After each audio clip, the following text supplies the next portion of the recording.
onlar bize ne kadar yakınmış diye düşündüm. Ya çok güzel. Aşk uzak değil ki hiçbirimize tabii.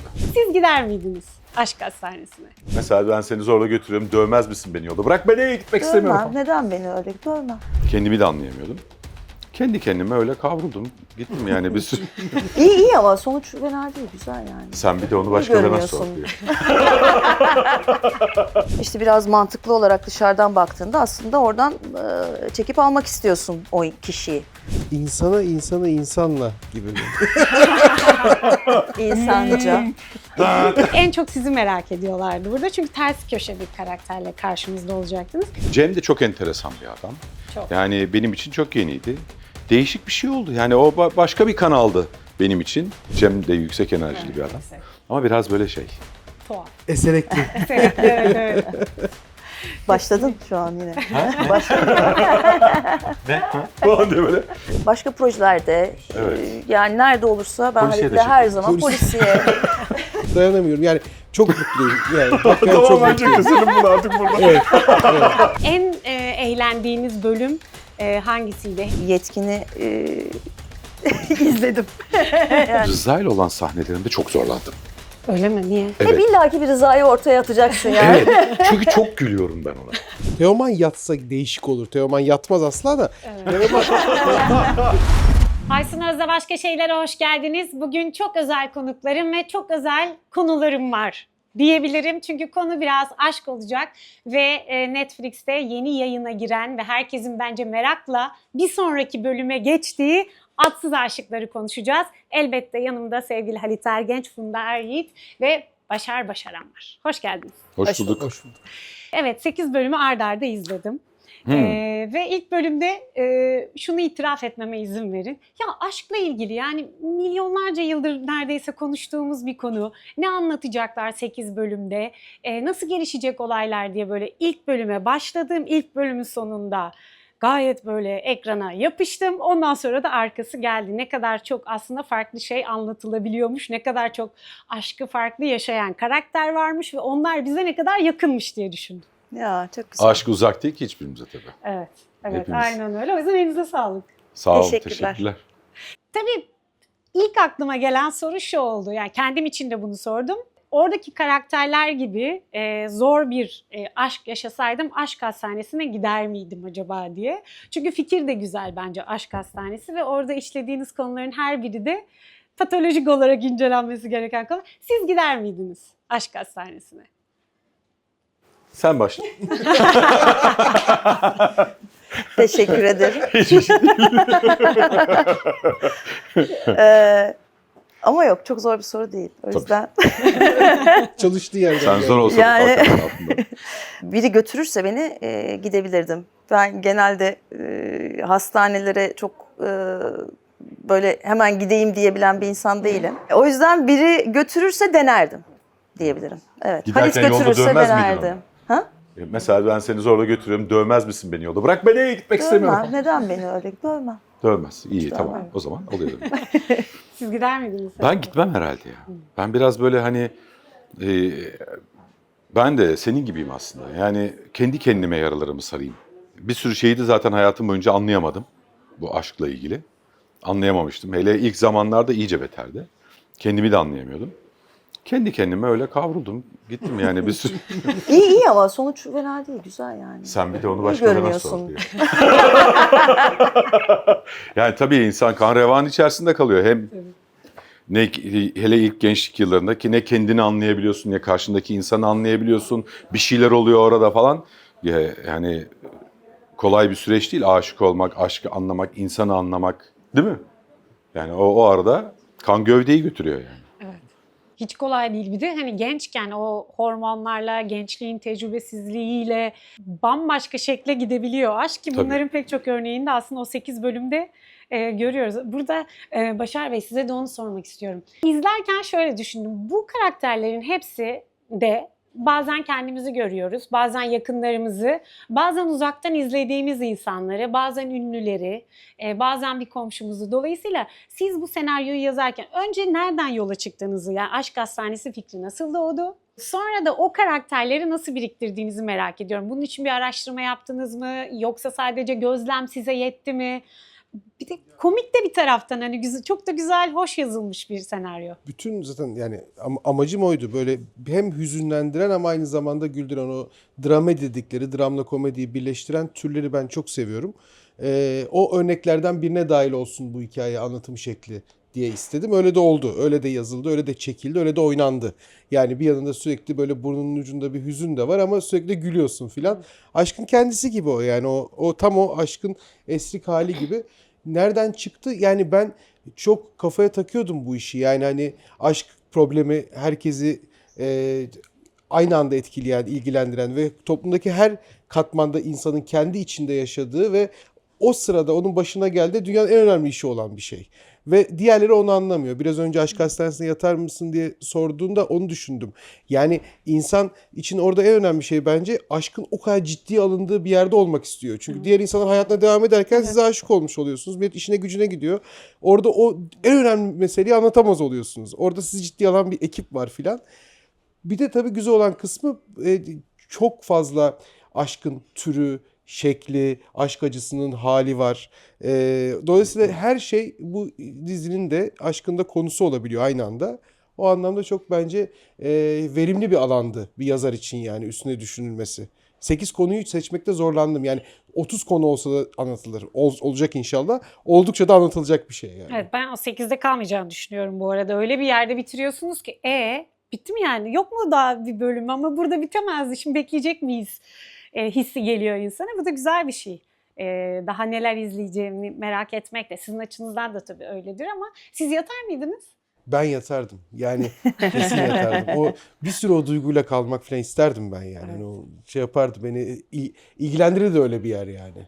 Değil mi? Aşkın Bir de o şey iyi noktasını- oluyor yani, kanını alacağız ve bir şey yapacağız dediğinde hani tamam yani bu Aşka dair bir evet, şey. aşka dair bir şey. Tabii. Birileri benimle ilgileniyor Tabii. hissi İşini bilen yaratabilir. birileri beni iyi edecekler falan Tabii. gibi. Böyle Ya bir duygu yani var orada. bizim Beni oradaki- götürürsen sevinirim. Ben hani Tamam. şey yaptım. Bir de Biraz bizim daha ana netleşti kafamda karakterlerimiz durum. o kadar meseleye, işte o fragmanlarda falan da görüyorsunuz ya, biz burada bilim yapıyoruz falan. O müthiş bir ciddiyetle aşkın en önemli problem olduğuna emin halde yaklaşıyorlar falan. O ciddiye alış haline bence bir aşık çok ihtiyaç duyuyor hayatının içinde. Kesinlikle öyle. Çünkü o dediğiniz gibi o sırada siz o duygunun en dibinde ya da en tepesinde gidip gelirken hayat devam ediyor diğerleri için ve kimse sizi anlamıyor. O kadar önemsemiyorlar yani. Evet. Evet, aynen öyle. Peki oynadığınız karakterler içinde, yani Cem ve Hazal olarak siz Cem'e mi Hazal'a mı daha yakındınız? Yani oynadığınız çünkü aşka farklı açıdan bakıyorlar ya, biri olumlu bir şey olarak bakıyor, biri olumsuz olarak bakıyor. Biri aşık etmeye, biri aşık etmemeye çalışıyor, ama zaman zaman roller de değişiyor. Bazen ben onu da karıştırdım. Bu böyle değil miydi, ama güzel tarafı da o bence. Aşırı tutarlı karakterler değiller o Değiller, anlamda evet. yani. O da güzel. Yani anladıkça bir takım bir şeyleri kendileri de yumuşuyorlar. Evet. Böyle bir Yolda buluyor, düşünüyor, Evet. yolda buluyor, dönüşüyor, tekrar değişiyor. Ve orada bir şey de var. Birisi bir tarafta başlıyor, öbür taraf sonra bölüm içerisinde yer değiştirip Evet. yine karşı karşıya geliyorlar ama. Evet, o yüzden o akış da güzel. Mesela sizin kendinizi yakın hissettiğiniz taraf ne taraftı, yoksa yani seyirci bu arada, yani ben de gelip gittim hangisine inanacağım konusunda. Her olayda, her karakterde, her vaka demek lazım değil mi? Hastaneden bahsediyorsak. Her vakada farklı taraflarda olabildik. Ama sizi merak ediyorum. Siz oynarken nasıl gidip geldiniz? Yine mi? Tamam. Ben sanıyorum Hazal'a daha yakın. Başlangıç açısından baktığımızda ben kendimi Hazal'a daha yakın hissediyorum. Onu söyleyebilirim. Buyurun. Yani bende de gidip geliyor biraz. Çünkü aşkın da çok farklı halleri olduğu için, atıyorum yani toksik bir aşkta, yani evet o aşka kapılıp ona yaşamaya devam etmek istiyoruz, arzuluyoruz bir yandan, ama işte biraz mantıklı olarak dışarıdan baktığında aslında oradan çekip almak istiyorsun o kişiyi. Dolayısıyla o aşkın hallerine göre de değişen bir şey gibi geliyor bana. Evet. Aşkına göre değişir. Aşkına Evet. göre, evet. Aşkı kimle yaşadığına göre, duruma göre değişiyor. Size neyi sorgulattı aşkla ilgili? Pek çok aşk figürü gördük, aşk şekli görüyoruz, daha da görmeye devam edeceğiz. Size neyi sorgulattı? Yani içindeyken de aşk, hani milyonlarca yıldır, dediğim yüzlerce yıldır hani konuşuyoruz, içinde debeleniyoruz ama çözemiyoruz. Çünkü hepsi unik, her aşk unik bir şey. Yani kendine özel durumları olan, kendine özel duyguları olan bir şeydi bir taraftan. Bu kadar çok yaşayıp, bu kadar çok sorgulayıp ne filmler çekildi, ne romanlar yazıldı, ne oyunlar oynandı. Ama biz hala aynı yerdeyiz. Dediğiniz gibi. Hala aynı yerde. Yani sonuçta benim düşüncem, evet, bence en güzel yanı aşka dair bir sürü soruyu sorup bir sürü problemi gösterip bunları içerisinde seyirciyi boğmadan, bizi de öyle, yani çekerken de öyle. Yani gerçekten çok önemli noktalara değinip ama bunu hızlıca ve güzel bir şekilde anlatıp geçip bir sürü hatırlatma yapıyor gibi iş. Ve yine şimdi tekrar gibi olacak ama yani bizim dizide işlediğimiz aşk sorunlarını ya birebir siz yaşamışsınızdır, ya yakınınız yaşamıştır, ya arkadaşınız yaşamıştır. Mutlaka birine bir yerde rastlamışsınızdır. Evet. Öyle bir tanıdıklığı ve bildikliği de var. O açıdan yani çok, biz çekerken de çok eğlendik. Çok keyifli, çok güzel yani. Evet. Yani sorgulamadan ziyade bende de yani işte hayatta da etrafımızda ya da işte kendimizde bir sürü işte o aşk tecrübelerine ne şahit oluyoruz ya. Aslında onun böyle bir hafif bir panoraması gibi geliyor bana. Dolayısıyla da hani aşkla ilgili bir şeyi böyle sorgulamaktan çok ya işte böyle oluyor ya filan gibi hisler uyandırdı genelde. Evet. Bir de yaşla birlikte başta sizin de söylediğiniz gibi aşkı yaşayış biçimimiz de değişiyor. Tecrübeyle birlikte daha mı sağlam adımlar atıyoruz acaba? Daha sağlam bir şekilde mi duruyoruz aşkın karşısında? Onu da düşündüm açıkçası. Neticede 17 yaşındaki aşık olmayla 37, 47, 57'de değişen şeyler bunlar. Bir de onu da biraz görüyoruz sanki. Yaş farkları değil mi? Yaş. Tabii, Evet. o da var. Yani o zaten aşkı tartışırken ister istemez onu tutmaya çalıştık. Gençler nasıl bunu, gençken nasıl yaşıyorduk, daha da yaşlandığımızda nasıl yaşıyoruz vesaire. Ona bakmaya ve oradan da bakmaya çalıştık. Evet. Peki günün sonunda ya aşk da şöyledir ya da ben bunu artık hani şöyle tanımlıyorum diyebileceğimiz bir cümle çıkıyor mu ortaya? Yani ben kendi adıma bu cümleyi kurmakta zorlandım ama siz çünkü Bende hepsi yok. farklı. farklı. Evet. Çok geliyor. genel bir şey Evet, söyleyebiliriz. Aşk insana dair bir şey. Herkesin başına gelebilir. Gelince de bütün düzeni değiştirir diyebiliriz en fazla Evet, yani evet. herhalde. Hani sonrasında ne olacağıyla ilgili sizin de dediğiniz gibi dünyada 8 milyar insan var. Aslında o 8 milyar insanın eğer birbirleriyle aşık olsaydı 8 milyarın üstü kombinasyonu kadar da çeşidi var. Yani bunun üstüne bir şey söylemek imkansız bence yani. İnsana insanı insanla gibi. İnsanca. Onun çocuk tiyatrosu için bir versiyonu var. Alakasız ama söyleyeyim mi? İnsanı insana hayvanla anlatan. Aa çok iyiymiş bu. Ama siz bu insanı insana anlatma konusunda en temel meselelerden birini alıyorsunuz aşkı. Bu belki siz burada işin kolay tarafında olduğunuzu düşünüyorsunuz ama bence en zor noktalardan biri aşk. Yani ateşle oynadınız bence ama buradan hani ben izleyici olarak izleyince keyif aldım ve olumlu bir şekilde çıktığınızı düşünüyorum oradan ama bu risk aslında bir taraftan da. Çünkü hani bu kadar unik bir şeyden de bahsederken burada şeyin faydasını gördünüz mü? Finansçısınız aslında. Değil mi? Finans Evet ben okumuştunuz. lisansta finans okudum, yüksek lisansta felsefe okudum. Evet, finans okuyup yüksek lisansa felsefe, Kuturati ile birlikte de eğitim, ondan da eğitim almışsınız. Sanki burada ben o birazcık o finansçı kafasının üstüne o felsefeyi gördüğüm gibi karakterlere de zaten Cem'in karakterini onu söyletiyorsunuz bazen. Sözel sayısal çatışması anlamında Evet. mı? Evet var öyle bir şey tabii. Cem makine mühendisi. Evet. Tabii. Cem Evet. aslında makine mühendisi, Azal psikolog. Yani o insanı daha çok makine gibi görüyor. Böyle söküp Evet. takılabilecek bir arıza var burada duygusuyla yaklaşıyor. Ve o arızalı parçayı değiştirse her şeyi çözecekmiş gibi bir mühendis kafası var. Evet. O yüzden onun dağılması çok ilginç oluyor. Öbürü de Hazal da son derece sözel bir yerden bakıyor. Onda da 2 kere 2 4 etmiyor bir türlü. Ettiği yerde mavi ekran veriyor filan. O yüzden ikisinin o temel çatışmaya oturması bence çok önemliydi yani. Doğru görmüşsünüz onu. Evet. O matematik de ilgi çekici çünkü tüm o bölümlere sirayet ediyor. Orada da böyle merakla izledim hani karakterlerin o değişimini ve gelişimini. Tabii burada Halit Bey sizi hiçbir zaman öyle bir rolde izlemedik değil mi? Ben hatırlamıyorum ya da. Hani bu Yok, kadar Cem yeni biri. Evet. Evet, Cem çok yeni biri. Halit Ergenç'ten izlemeye alışkın olmadığımız biri. Sizin için nasıl bir tecrübeydi ve biz ekip olarak 3 kişi izledik, oturduk ve herkes şöyle bir şey, yani ben röportaj yapacağım tüm şeyleri elimden geldiği kadar ve bana olanak Netflix her zaman sağlıyor sağ olsun. Önceden izliyorum. Bu röportaja da beraber hani hazırlanalım istedim. Çünkü herkes sizi çok merak ediyordu. Reklamlar çıktığı andan itibaren ilk defa bana şey dediler. Ya birlikte birkaç bölüm izleyebilir miyiz? Belki size bir faydamız dokunur falan diye. Tabii ki dedim birlikte izleyelim. 3 bölüm birlikte izledik. Ve en çok sizi merak ediyorlardı burada. Çünkü ters köşe bir karakterle karşımızda olacaktınız. Sizin için nasıldı? Yani bizim için farklı bir tecrübeydi. Sizin için Cem'i canlandırmak nasıldı? Değişikti. Biraz böyle hani Luna Park'ta gibiydim. Zaten Umur da sayesinde. Umur böyle çok bazen bazı istekleri, şeyleri tahmin edilemeyen bir insan ama neden onu öyle istediğini zaten iş çalışırken, hatta bazılarını da bittikten sonra anladık. Yani sette çok eğlendik. Cem de çok enteresan bir adam. Çok. Yani benim için çok yeniydi.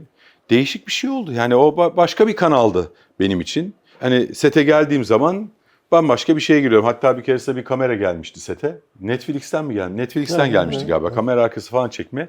Ama biz o sırada çekimdeyiz. Ben kendimi tutamayıp falan böyle yine Cem gibi. Ya aralarında şey demişler. Var galiba onda. Gerçekten var böyle bir şeyler falan demişler yani. Öyleydi. Çok eğlenceliydi. Benim için gerçekten çok keyifliydi. Evet. Onu diyebilirim. Yani Cem değişik bir adam. Gerçekten değişik bir adam. Yani. Cem'e çalışırken özellikle bir kişinin üzerinden gittiniz mi yoksa genel bir Yok. gözlem? Özel bir kişinin üzerinden gitmedim. Öyle Ama değil. buraya gelirken de biraz Cem gibi geldiniz sanki. Girerken. Yok o benim, Role o başka. O başka. Hani böyle o şey, benim böyle bir bazen şey enerjim var, yüksek enerjim var. Ama evet Cem de yüksek enerjili Evet, bir adam. yüksek. Ama biraz böyle şey. Tuhaf. Eserekli. Evet, evet. Başladın şu an yine. Ne? Falan diye böyle. Ya bu ortak, Değişik. ortak mizah duygusu çok güzel bir şey. Yani hem Funda ile hem Halit'le hem de Umur Hoca'yla. Evet. Çok ortak bir mizah duygusunu tuttuk. Daha senaryo aşamasında üzerine konuşurken başladı bu. Bence o sirayet etti işe. Çünkü aynı şeylere gülen insanların bir arada olması çok önemli bence. O tam mizah timingi denen şeyde Funda ile Halit ikili oyunlarda çok acayip improvize, çok enteresan bir şey tutturdular. Karşılıklı bir Karagöz Hacivat matematiği tutturdular. Çok acayip yani. oldu zaten. Hani ben böyle bir şey yapmaya başlamıştım. Kendimden bir şey çıkarttım. Funda ile karşı karşıya geldiğimizde garip bir şey oldu. Yani gerçekten hani şimdi burada diye söylemiyorum, ona da daha evvel söyledim bunu ama ben izlerken Funda'yı izliyorum mesela ve böyle hayranlıkla izliyorum. Çünkü garip bir şey oldu, bir tuhaf bir enerjileri oldu dediğim gibi. Evet evet. Ve biz oynarken değişik bir şey oluyordu yani. Funda'nın şeyi mizah anlayışı, dediğim gibi, timingi, işi ele alış şekli falan böyle bambaşka bir yere götürdü birbirlerinin hikayeyi. yüzünde Mukabele. görüyorsun. Birbirlerinin şakalarını birbirlerinin yüzünde görüyorsun. En önemlisi o. Yani bir karakter bir şey yapıyor, biz onun karakteri ya onun dediğini onun altını diğerinin gestusu çiziyor. Bunu çok müthiş becerdiler. Yani hiç kimya denen şey herhalde o. Ben yazdığımın çok ötesinde bir komediyle karşılaştım yer yer. Çok mutlu oldum. Bu tabii Umur abinin de Evet. tırnak içinde Umur Turagay'ı fırlamalı. buradan Yani selamlayalım. Fırlama evet. tırnak içinde fırlamalı Umur Fırlama. abinin çok. Keşke o da burada. Kesinlikle. Keşke o da aramızda olsaydı. Evet. Kesin. Ya Umur abi dedim ki ya abi gel işte ne güzel bir hep beraber konuşalım, bir hatıramız olsun. Gamze eşi şey dedi. O kadar ciddi oluyor ki dedi, yani nefret edersin Umur'dan, böyle kamera görünce konuşurken bir haller geliyor filan. Diyor ki yapmayayım diyorum ama yapıyorum, dayanamıyorum diyor. Çok böyle acayip ciddi oluyormuş kamera karşısında. O çıkmak istemiyor. İşte o yüzden arkasında herhalde sürekli. Müthiş çekti Umur çok iyi abi. işlere imza Müthiş attı. çekti Umur abi. Söylemem lazım yani. Yine ellerine sağlık. Yine çok güzel bir şeyle bizi karşılaştırdı. Aynı soruyu sana da sormak istiyorum. Neçede sen güçlü kadın rollerinde izlemeye alışkın olduğumuz ve çok da başarılı bir oyuncusun. Bunda senin için hani psikolog olması mı farklıydı? Senin için farklı gelen bir tarafı muhakkak ki vardır. Bir kere senaryo, işte ekip, çekim falan hepsi başka projeler neticede ama nasıl bir deneyimdi Halit Ergenç'le karşılıklı oynamak? Bunu da şundan ötürü soruyorum. Başar Bey'in söylediğinden hani Neticede ikili olmak kolay bir şey değil. O enerjinin, sinerjinin tutması başka bir şey büyük ihtimalle. Biz seyirci olarak karşıdan inanılmaz bir uyum ve bunu söylemeseniz de ben biraz tahmin etmiştim. Aşırı iyiler yani karşılıklı. Yani Halit Ergenç'i görmediğiniz bir taraftan o mimikler sürekli yüzünüzü izleyerek geçti. Aynı şekilde sizin öyle. O yüzden ters taraftan sorayım bir de. Ya çok şahane ve çok rahatlatıcı idi Halit'le oynamak. Yani bir de böyle drama, komedi sularında yüzdüğümüz için o yüzden de o paslaşmalar, paylaşımlar ya da işte biri bir şey yaptığında diğerinin onun üzerine eklenip sonra yani durumu, sahneyi biraz daha büyütmek mi diyeyim ya da işte parlatmak mı diyeyim neyse yani onun adı. Oralarda hani partnerinle ben şahsen ne kadar rahat olursam o kadar eğlenebilmeye başlıyorsun aslında. Dolayısıyla Halit de yani oyuncu olarak sahnede çok hani hata yapmaktan korkmadığım, hata yapsam bile eğlenebileceğimiz, yani bütün ekip için öyle o geçerli ama hani insan partneriyle o rahatlığı elde edince gerçekten sete de çok huzurlu gidiyor. Yani çok güven verici ve rahatlatıcı bir partner bence. İnşallah yani uzun uzun başka projelerde yani nerede olursa ben Polisiye de Halit'le her çekelim. zaman polisiye. Yazayım size polisiye yazayım. Çok Bize polisiye yazayım. Yaz. Yaz. Bir şey Bence söyleyeyim. yazmanız Bir şey istiyorum. Yani seve seve koşarım her Bir şey zaman. söylemek Halit'le. istiyorum bununla ilgili. Şimdi ikili sahnelerde oyuncuların genelde bizim çok olgun iki oyuncumuz vardı. Bunu söylemem lazım. Şu anlamda söylüyorum. Sahneyi beraber yukarı Neleri konuşuyoruz ha? sahneyi beraber yukarı taşımak üzerine bir çabaları vardı. Genelde oyuncularda şöyle bir şey olur izlediğimiz şeylerde. Sahneyi çalmaya çalışırlar birbirlerinden. Burada sahneyi yükseltmeye çalışan, yani tut şunun ucunu götürelim diyen birbirine iki oyuncuyu izlemek çok büyük şanstı. Bir bunu söylemem lazım. Bir de yine Umur abiye referans vereceğim. Umur abi sahnelerin bütün yani en lezzetli yerlerine çok güzel temas etti. Şey yaptı, derinleşti oralarda. Yazma sürecinde de yani oturup konuşurken de bizim sektörde ya da bizim televizyona yaptığımız işlerde genelde şöyle bir şey olur. Birazcık entelektüelize ettiğinizde bir şeyi, derinleştiğinizde ya yapmasak mı bunu şimdi anlamazlar mı falan gibi bir hal gelir insanlara. O sizi böyle bir hafif gitmek istediğiniz yerden daha aşağı çekme çabası. Hepimiz birbirimize yaparız bunu yani. Öyle bir korku vardı. Umur abi bilakis burayı destekledi. Yani oralara derinleşelim. Korkma derinleşelim. Oyuncuya da bunu yaptırdı. Yani onun da çok büyük etkisi var. Ama şansımız kimyaları oldu tabii. Günün sonunda her ikili sahneden ben böyle vay be falan diye çıktım. Yani söylemesem çok- içimde kalır. yani Birbirini sonucu öven böyleyse ekipler çok çok- gıcık çok olur güzel. yayınlarda ama dayanamıyorum. Yani çok mutluyum. Yani hakikaten çok Tamam bence mutluyum. keselim bunu artık burada. Evet. Bunu size söylemiş olayım böyle. Ama ben yani izleyen biri olarak öyle bakmıyorum şimdi olaya. Hak edilen bir konuşma oldu bu bence. Evet, bu da yayından da izlemiş olacaklar Evet, herhalde. aynen öyle Biraz izlemiş süper. olacaklar. Da o Süper. izleyenler bunu anlayacak. Öyle bir durum yok bence. Yani İyi, sevindim. birbirlerini alkışlayan ekip değil bu. Yani Evet. hak edilmiş bir Evet. cümleler bunlar. O yüzden hiç şey yok. Bir de şeyi sormak istiyorum. En eğlendiğiniz bölüm hangisiydi? Hepsi birbirinden ilginç tarafları var. İlk Oyun- aklıma gelenle giriyorum. Yani var Hı hı. çok var da 6. bölüm yetkin dikincilerle olan Evet. bölüm. Orada yani Yetkin'i izledim.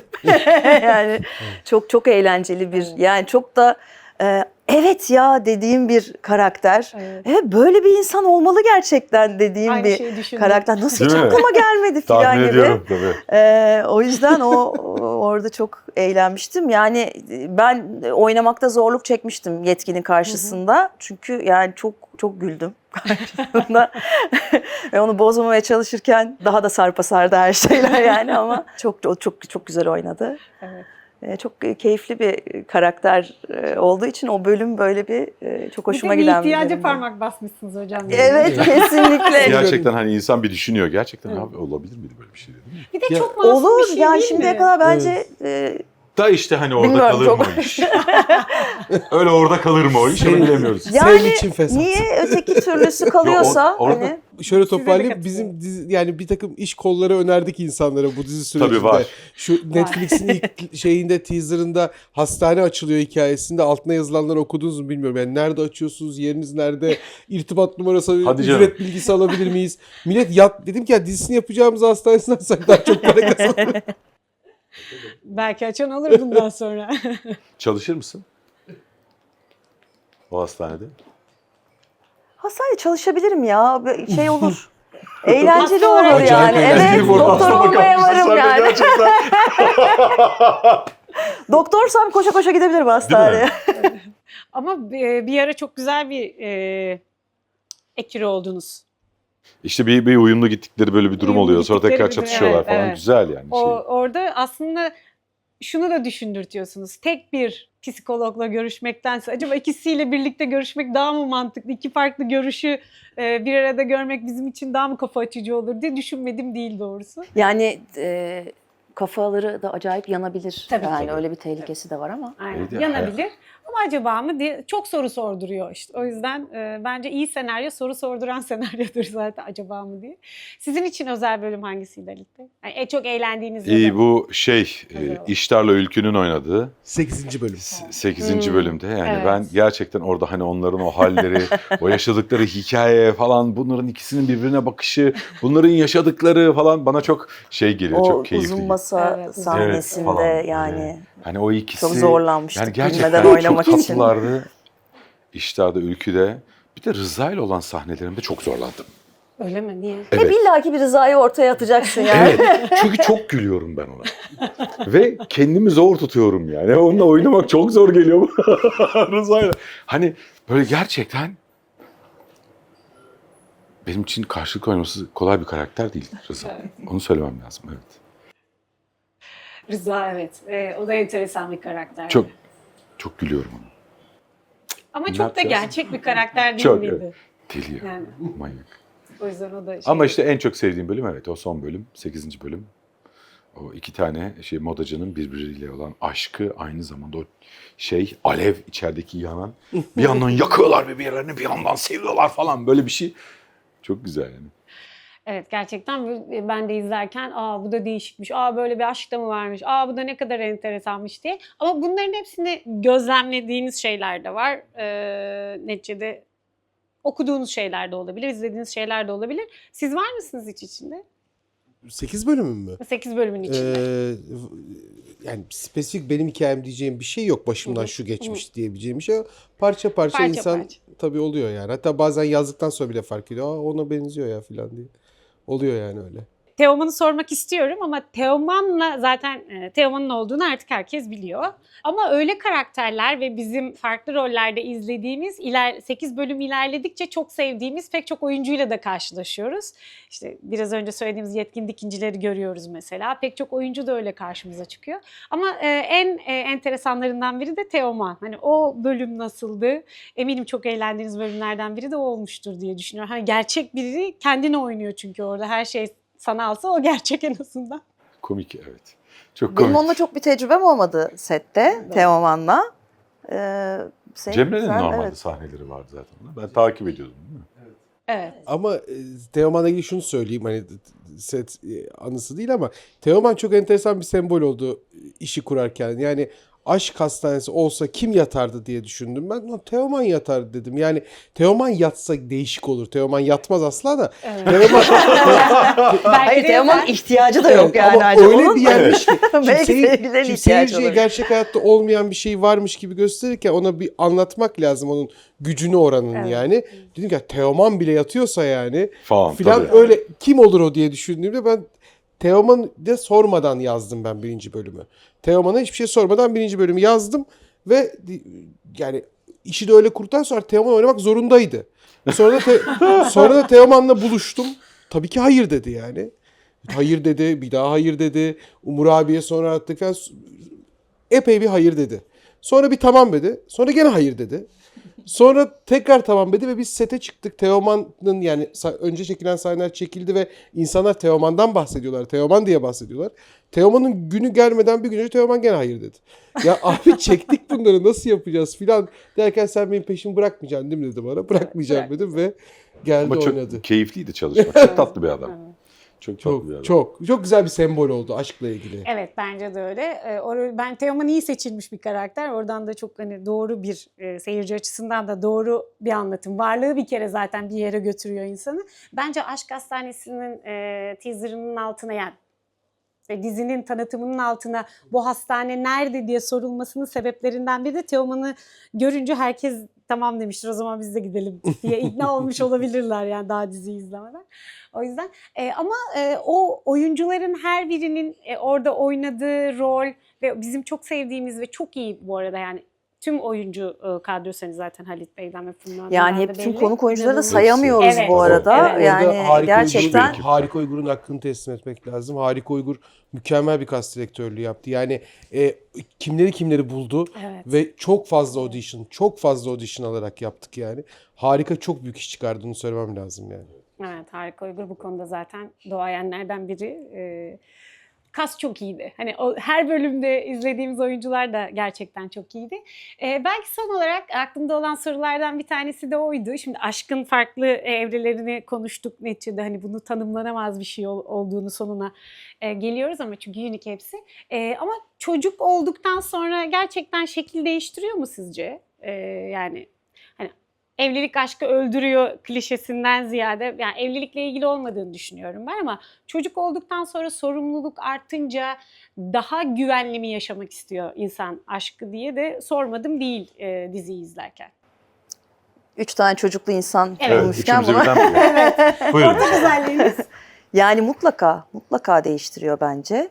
Yani çok zorlu bir evreye de sokuyor bir taraftan. Çünkü iki tarafında hayatı artık bambaşka bir hale geliyor ve aslında bilmiyorum bana o değişen hayatlarla yeniden bir şeye başlıyorsunuz ve yeniden birbirinizi tartıp tanımaya başlıyorsunuz gibi bir evre oluyor gibi geliyor. Oradan sonra da böyle taşlar yerine oturduktan sonra işte o güven hissi, gelecekte sürekli artık birlikte bir takım olma hissi aşk duygusunu bence çok böyle daha ayakları yere basan bir yere oturtuyor diye düşünüyorum. Evet. Olgunlaştırıyor belki. Yani mutlaka değiştiriyor. Yani herkes için başka maceralar vardır belki ama Evet. değiştirmiyor olması mümkün değil bence. Şimdi çocuk, benim şöyle bir şeyim var, şöyle bir şey düşünüyorum. İnsan çocuğu olana kadar sadece birilerinin çocuğu. Doğru. Çocuğun olduğu anda hem birinin çocuğu, birilerinin çocuğu hem de birinin annesi ya da babası oluyorsun. Bu zaten başlı başına insan hayatında çok önemli bir değişim.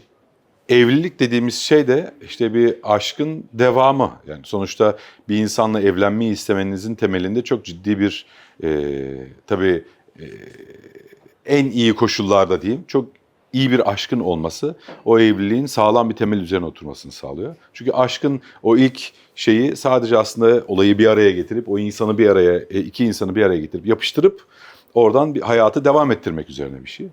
Evriliyor mutlaka, evrilmemesi mümkün değil. Yani çocukların sorumlulukları, hayat sorumluluğu, işte o olgunluk aslında temelde iyi bir aşk varsa oradan düzgün devam edebiliyor. Evet. Yani aşkın orada öyle bir önemli bir temel, tohum gibi Katalizör değil mi? Bir hızlandıran bir etkisi. şeyi var. Yani çok önemli bir, aslında bence tohum, iri bir, sağlam bir tohumdan çıkarsa öyle olabiliyor. En Yine önemli en güzel noktası. cümleleri, en olgun, en aydınlatıcı cümleleri kurdum.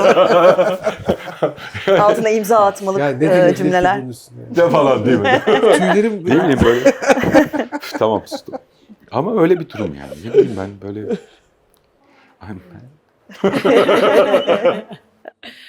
Evet. Başarmışsın. ben kabaca Halit gibi düşünüyorum diyebilirim. Yani. Hani Öyle bizim Halit'e hep böyle en son yapmamız. sormanız lazım. Evet. Çünkü Halit Evet, konuştuğu çok zaman güzel. evet yani çok daha aynen bunun üzerine falan diyor. söyleyecek bir şey kalmadı yani. Ama yani diziyi bu kadar 8 bölüm yazdınız, Evet. daha da yazacaksınız bence. Hani Ya sizin demin Funda'nın en başta söylediği her aşkın kendi yani her aşk kendini yaşar hikayesi. Evet. Bence öyle. Yani her aşkın bitişinin bir sürü sebebi var. Başlamasının açıklanamadığı gibi bitişin de bazen açıklanamayan sebepleri var. Yani dolayısıyla orada şu olur demeyi doğru bulmam. Yani bazen öyle oluyor, bazen böyle oluyor ama yani evlilik ve aşk ayrı ele alınması gereken meseleler. Yani aşkın içinde evlilik olabilir, evliliğin içinde aşk olabilir. Yani o ayrı ama ayrı konularmış gibi geliyor bana. Evet, farklı kümeler zaman Farklı, zaman. evet, değebilirler, değebilir. ortaklaşabilirler. Biri daha böyle yaşam konforuna dair bir şey içinde güven taşıyor. Daha ortaklaşmak taşıyor. Aşk daha delilik yani aşk her yerde yeşerir yani. Aşk yani hiç olmaması gereken yerlerde de çıkabilir filan. Yaşamı bozabilir. Görüyoruz zaten dizide Evet. de hepsini. Neler duyuyoruz. Şunu da sorayım son olarak, merak ettiklerimden biri de oydu. Orada bir sürü teknik, bilimsel olduğunu söylediğiniz dizinin içerisinde teknik uygulanıyor, kanlar alınıyor işte vesaire vesaire. Bunların bilimsel bir dayanağı gerçekten var mı? Bir Yok, şeylere yani dayandırdınız neden mı? yani neden olmasın ki gibi bir yerden. Olsa Yani ne yok güzel artık olurdu diyecek. falan gibi bir şeyden. Evet, olsa ben de ne güzel olurdu aslında dediğim yerlerde oldu bu arada. Evet, evet. Mesela hani o Ben koltuğa bunu yatıp... bir söyleyeceğim unutmadan bir doktor arkadaşımdan yardım yani bir şey sorayım dedim bu Evet. konuyla ilgili ve bir bölüm senaryonun bir kısmını okumasını rica ettim. Sonra da gittim önemli de bir kalp doktoru yani abimiz yani sıra bekledim filan girdim odasına dedim ki yani şey yapabildin mi bakabildin mi? Bana Halit Hazal ve Cem üzerine bir şeyler söylüyor. İşte bunlar hemen birleşmesinler de sonra ailesine. Ya sana onu mu sorduk dedim yani hani bu kalp kısmı oluyor. Onlar olur dedi yani. Ve bunun için Ama- randevu da aldın. Bana enteresan Ya- o kısmı geldi. Hani ne bileyim Randevu akşam alıp iş çıkışı buluşmak O lazım. daha çok o ikisinin arasındaki kimya çekti yani. Demek ki yiyor dedi. Oralar tamam dedi. Oluyor dedi yani. Olabilir şeyler onların hepsi. Evet. Tabii çok ters gelmiyor zaten Tabii. insana ama hani bir uzmana Çok danıştınız sürreal mı? şeyler Evet. değil. Ters yani. gelmiyor mu Değil. gerçekten? Bazı yerlerde gelmedi. Ha, yani evet dizinin kendi şeyini konseptin içinde İçinde, evet. okey ama Ama şimdi bir şey söyleyeceğim. Mesela düşün, bir aşk acısı yaşıyorsun ve onu düşünerek, işte bizde var yani duygusal bir şarkı dinleyerek bu kalp ve beyin elektrotlarıyla bir yere bağlandığında senin içinde hissettiğin şeyin muhakkak ki o ölçümde bir karşılığı oluyor. Mutlaka. Tabii ki. evet. Şimdi bunu ölçebilebilir bir sistemin olması Evet, o ne kadar ölçülebilir onu imkansız değil diyecektim bence. şimdi. Ölçülebilir bir şey Kalp olabilir atışları yani. değişiyordur Ya bunu diye yaparlar. düşünüyorum. Sadece kalp atışı değil, acı bile çekiyorsun. Evet.